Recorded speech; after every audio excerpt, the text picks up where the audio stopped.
out maybe for another position. And it works out, though. Royals of War went out right before he did, so they laddered up a placement.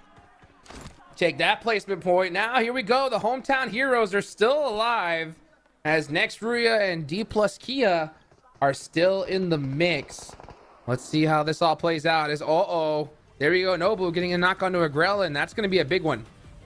Yeah. Zone stays up on the high ground, but you can see Alpha 7 does have a small foothold in the form of Carrillo in that next circle. D plus have to move up just a little bit, but more or less all three teams kind of have a little bit of the zone in their play. So it might come down to stage 9 being the last circle, Jukes. I wonder why we're not seeing D plus Kia try to clear the top side of the mountain now. Maybe because if they're cleaning that out quick, then they'll have a clean fight against Alpha 7. But I think all these teams are just opting to just let the blue zone do the work. And Carrillo has the MG3. That's the weapon to have, but he's definitely at a disadvantage when it comes to position.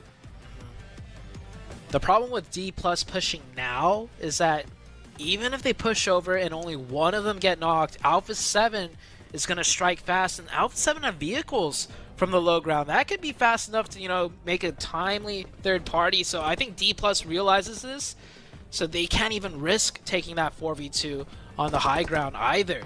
So like you mentioned, I think it will come down to the blue zone spurring these last three teams into making a play. Yeah, you're gonna have to make a decision. Mafioso's got a Groza. Not quite the best weapon to have from long range.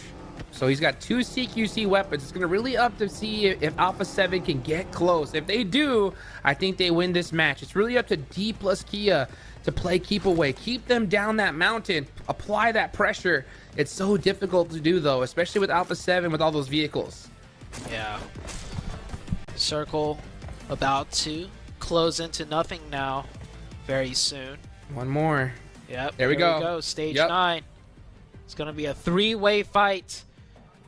And I think Alpha 7 win this. It's a tough one because, okay, so D plus have the high ground, but they have to move towards the low ground, which actually gives the low ground more of an advantage because you can see Alpha 7 have those little small bumps to work with. D plus have to run into the open, and with their backs against next Ruya, this could be Alpha 7's game. Yep, like I'm saying, I think D plus Kia is going to get sandwiched here. Mafioso does find another angle with that vehicle. Rebel gets the big knock there. And now, all these shots, you got to know that next Ruya is coming up on top. And here they go behind. Applying that pressure. Z-Wolf, yep, exactly how we thought it was going to play out is happening. And now comes Alpha 7 looking to clean them all up and soak up another chicken dinner. Another chicken dinner in the making here for Alpha 7. Nades raining in, being hit from all multiple sides. And that is Alpha 7 taking out next Ruya. But there's still one more D plus player. 1v2, it is doable. The positions have been changed. D plus with somewhat of an advantage on the low ground. But the numbers in favor of Alpha 7. Here comes a play. K with the shotgun. He needs to make it count. He needs to make it hit. And he does. 1v1. 1v1.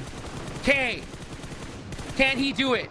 Gets the thirst, but he gets shut down. It's another chicken dinner for Alpha 7 in their hometown. And oh boy, what a finish. Did you see the player cam from next Ruya when he got taken out? I didn't catch it, actually. I was looking at Alpha 7 celebrating what it looked like. He